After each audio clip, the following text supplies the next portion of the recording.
lucu mulu. Lama-lama gerigen lu. Kacamata ketinggalan. Oke, lanjut Ustaz. Ayo Ustaz. Ya. Ustaz, persiapannya gimana nih untuk film ini? Persiapannya untuk film ini alhamdulillah saya menemukan badan. Karena kan di sini Ustadz Irfan usianya 55 tahun. Kamera itu. Iya. Senyum Fatima. Masalah itu ada korupsi. Aslinya 35. Jadi harus menemukan badan selayaknya usia 55 tahun. Kemudian mempersiapkan juga bagaimana strategi untuk ruqyah yang tidak pada umumnya, yang fresh, yang disajikan kepada masyarakat, bahwa jalan menuju kemenangan itu banyak, bukan cuma dengan cara yang itu saja, dan ya kurang lebih begitu saja. Dan alhamdulillah selama syuting saya diajarkan oleh abang saya, Bapak Kantara, untuk diet, hidup sehat, karena dia melihat saya makan terus, menemukan badan. Jadi persiapannya cuma menemukan badan, kemudian mempersiapkan mental, dan mencoba meng-create segala sesuatunya dalam adegan ruqyah bisa menjadi lebih indah. Sampai berapa kilo? Sampai berapa kilo? Alhamdulillah 70. Hey, lebih. Dari 72 waktu syuting 78. Dari 72, 78 makan terus berusaha. Kan mentor saya ini ya. Kalau ini selalu ngomong jangan makan kalori kata dia. Saya nyolong-nyolong dulu soalnya. Dan emang kita setiap di sana selalu makan bareng dan harus menjaga barang itu tetap gemuk dan harus cocok disandingkan dengan Mbak Elma Tiana karena saya jauh lebih muda. Mas Oka, pertimbangannya apa sih mengambil karakter yang red flag banget? Pertimbangannya? Ya udah.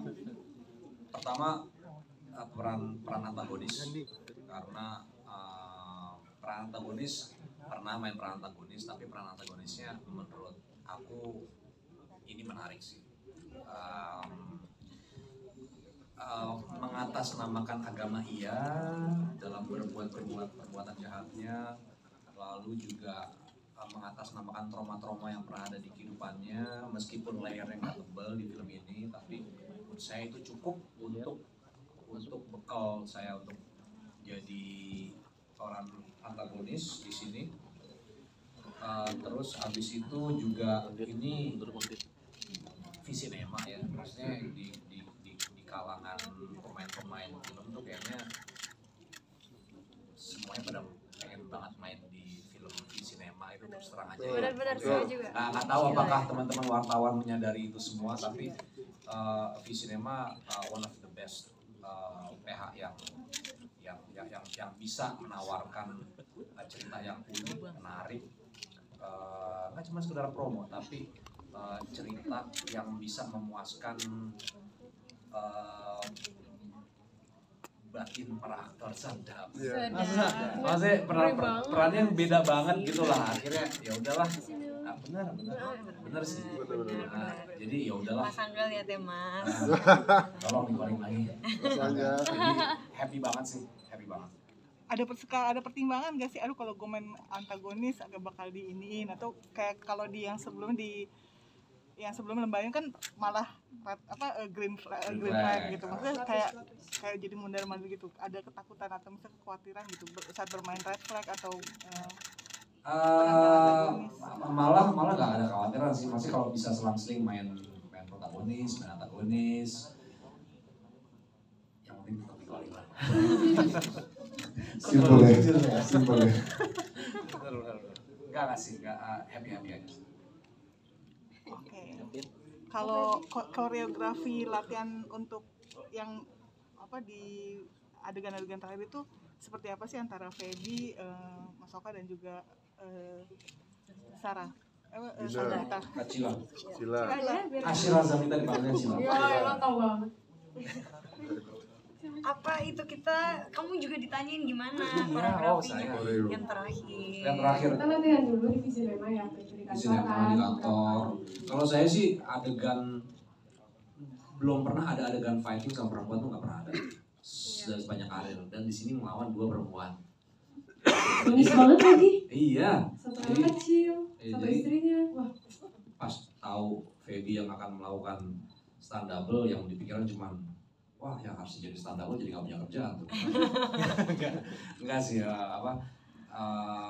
senang banget dan merasa tertantang, nggak ngerasa mereka perempuan yang harus dikasihanin karena mereka memang aktor dan udah siap dengan segala konsekuensinya. Mungkin buat teman-teman yang udah melihat tadi ada adegan Cila kena kendi itu memang berapa kali take ya? Beberapa lah.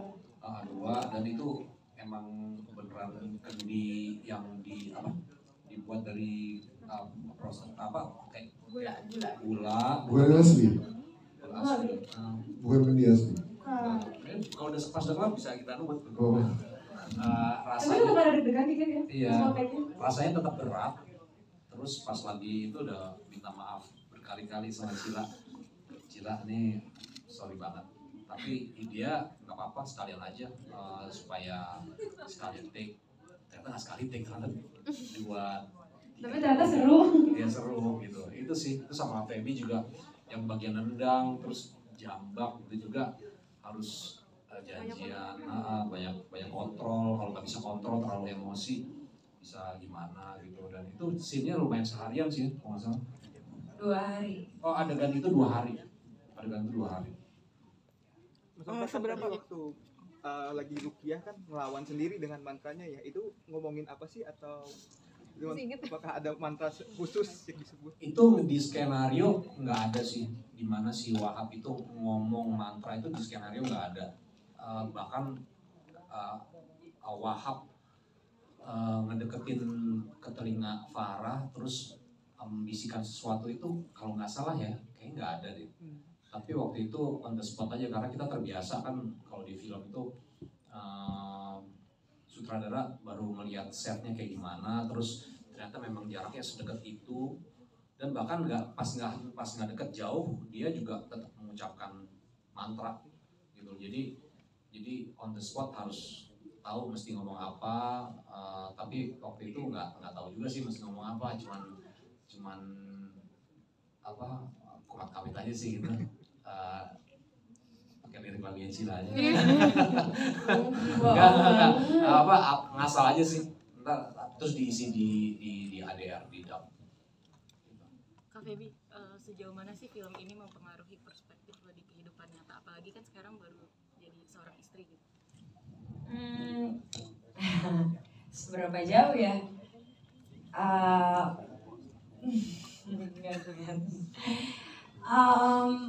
Mungkin sebenarnya lebih banyak nilai-nilai agama juga sih yang aku belajarin dari film ini. Maksudnya nggak cuma keseluruhan cerita, tapi karena kita syuting sama Ustadz Alfi, jadi banyak ngobrol juga tentang pernikahan dari perspektif agama seperti apa. Kayak ya emang benar istri tidak boleh kufur kepada suami, harus patuh, tapi sejauh mana nih, maksudnya suami seperti apa yang deserve untuk dipatuhi, apakah yang musyrik, munkar, dan penuh maksiat, apakah kita cuma bisa diem aja, atau kita bisa melawan dan bilang enggak gitu. Terus seberapa jauh juga orang tua bisa ikut campur. Jadi sebenarnya nggak cuma dari keseluruhan cerita, tapi di luar itu karena kita banyak ngobrol tentang perspektif agama tentang pernikahan itu, jadi ya banyak tahu sih, banyak belajar juga. Ada pengalaman horor waktu syuting nggak Kak? Pengalaman horor sebenarnya alhamdulillah kita nggak ada sama sekali ya. Kalau aku sih nggak ada sama sekali. Cuma beneran fun fact-nya aku baru tahu tuh akhir-akhir ini bahwa tempat syuting kita tuh horor banget. Tapi iya, lokasi pesantren tuh horor banget. Iya, katanya udah lebih dari 100 tahun gak dipakai. Terus abis itu katanya kita juga sempat syuting di tempat ruang mayat. yang lagi kampanye itu Kak. Balai itu yang malam-malam itu bahkan tadinya mau dijadiin ruang buat Rukiah. Cuma Astrada kita punya sense bahwa nanti kasihan Feby kalau Feby kenapa-napa. Demi apa? Iya, jadi Aku baru tahu sekarang. iya, aku juga baru tahu. Aku kayak Oh no. tahu gitu, gue nggak mau dari awal. Like this sekali. Karena Oh my god. beneran kita sempat syuting di Romayat, tapi karena narasi emang semua kru udah bilang jangan sampai pemain-pemainnya tahu ya, biar nggak mengganggu syuting, nggak mengganggu konsentrasi juga. Akhirnya kita nggak tahu sama sekali, jadinya ya udah syutingnya nggak ada yang ngerasa, ya kita ketawa-tawa aja, maksudnya nggak yang gimana-gimana. Tapi memang kawasannya memang serem, gelap, agak kelihatan angker, dan maksudnya emang udah lama nggak dipakai. Cuma karena narasi yang dibangun itu ya udah emang sekedar dulu asrama tapi udah lama nggak dipakai, jadi nggak ada yang kayak menakut-nakutin ini dulu rumah sakit atau kamar mayat gitu, jadi nggak ada yang kayak gitu, nggak ketakutan sama sekali, alhamdulillah. Cuma ada sih satu itu technical issue. Aku sampai sekarang masih percaya itu technical issue. Cuma besok paginya tiba-tiba Ustadz Alfi harus keliling-keliling dan mendoakan tempat tersebut. Yang aku juga baru tahu sekarang. Karena kita pagi-paginya kayak, iya nggak datang-datang nih, gensetnya nggak datang-datang. Cuma aku percaya bahwa kayak, ya udah technical issue.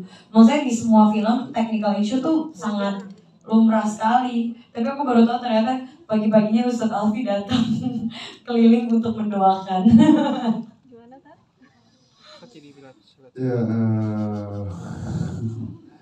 jadi pas adegan Rukiah gitu, genset kita gak tahu kenapa ada trouble.